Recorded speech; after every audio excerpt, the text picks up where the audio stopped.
What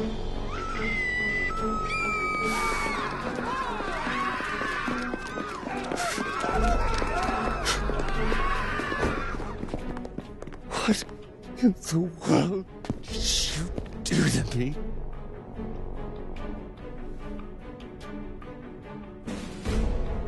Sir? I don't know who this man is. Drop your weapon. This is your first warning. All those years. Nothing but lies! Drop your weapon. This is your second and final warning.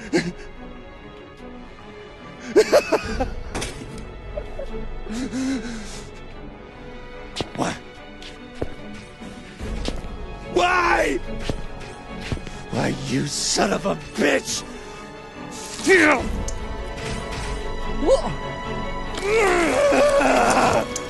Why? The reason I decided to play Binary Domain was because of the pedigree attached to it. Toshihiro Nagoshi, the man who created the Yakuza series. I figured, if the guy who made such a well-loved story-based franchise was making a shooter, I thought, hey, maybe he could make a good shooter with a good story. And, well, my overall impressions after beating the game is that it is a good shooter with a above-average story. And here's why. Let's start with the setup of why all the events in this game happen. In the early 21st century, global warming causes worldwide flooding, basically killing millions of people. The remaining people look to create robots in order to solve this problem of low labor work.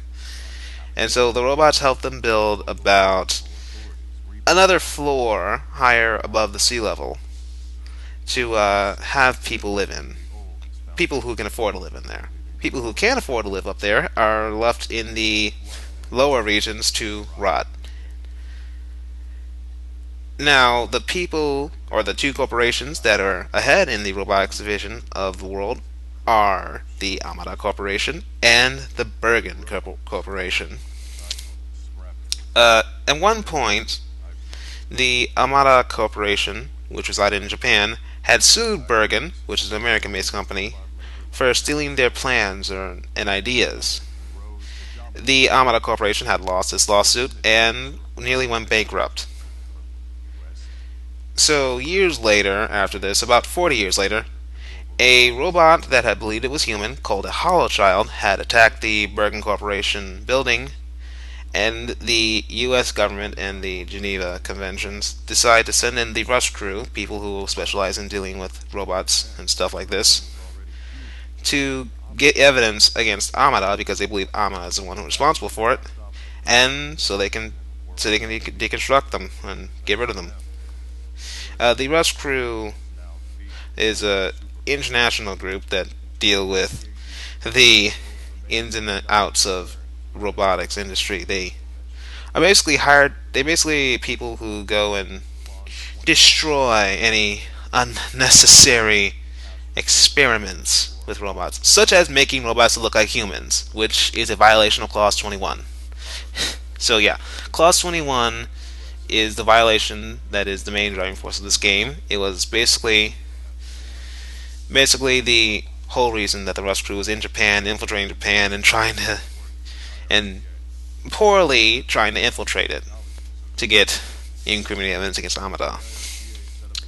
So yeah, Hollow Children. Hollow Children are not a MacGuffin. They are the emotional core of it, I'd say. And when I say that, I mean a lot of conflicting emotions and opinions arrive from these robots. Hollow Children do not know that they are robots. They are basically created, or they are believed to be created by Amada to infiltrate high-end businesses and take over them from the inside, or that's the fear anyway. What really is happening is revealed towards the end, and it's a spoiler, and I'm not going to tell you, because I would like people to play this game, give it a shot. But the story is okay. It's above average. I'd say it's better than Gears of War story. It's definitely more interesting than Modern Warfare's, and I think it has emotional weight to it. The stereotype characters are, I don't hold them.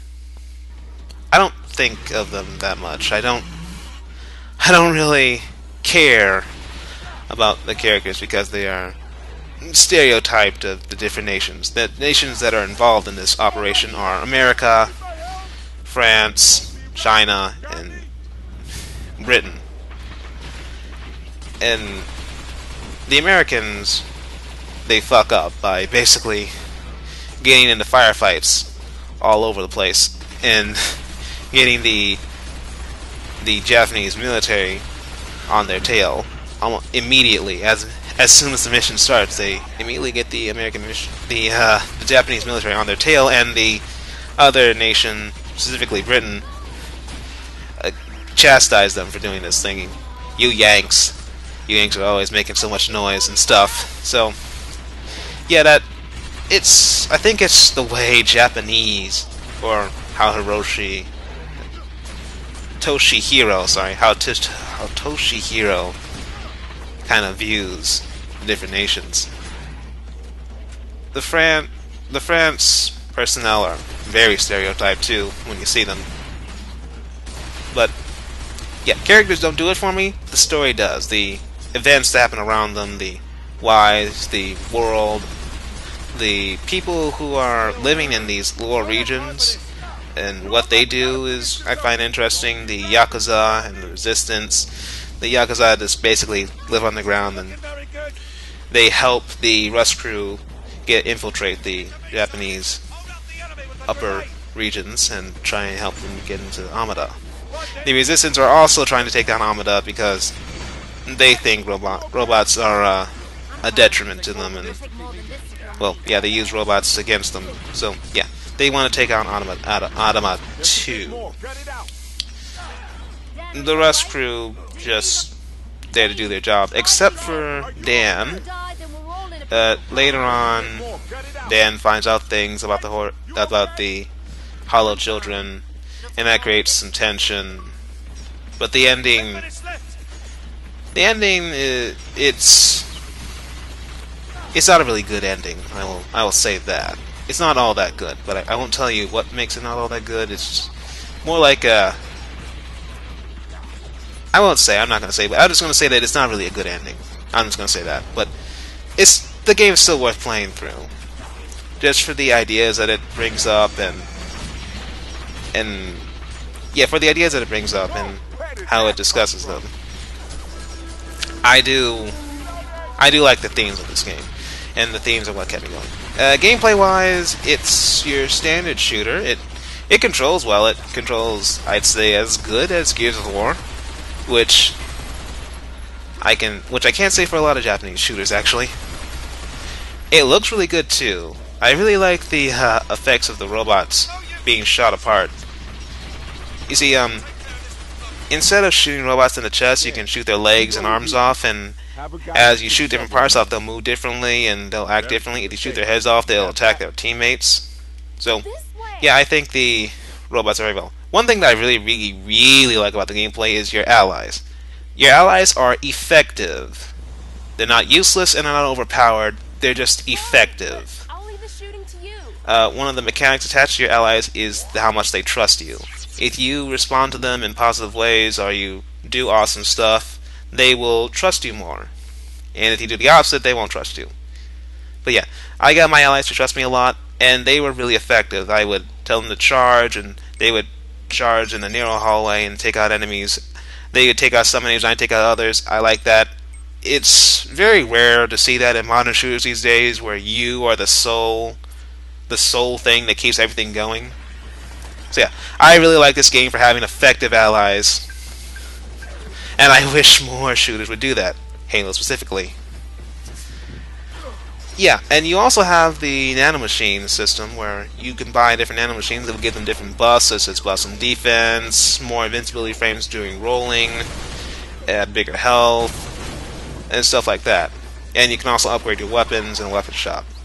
And after you purchase weapons in a weapon shop, you get this roulette sort of thing, where if you win, you get an extra health pack. So, yeah, Binary Domain, it's an interesting thing. It's something definitely worth checking out. I would recommend people try it. Not buy it, but try it. I didn't try any of the multiplayer, mainly because I didn't care enough to try it, so I also don't know if anyone's playing it either, so I recommend this game on story alone. So if that means anything to you, try that. But if you pick it up mostly for the story. And thanks for watching. This is the E235 signing out. Bye.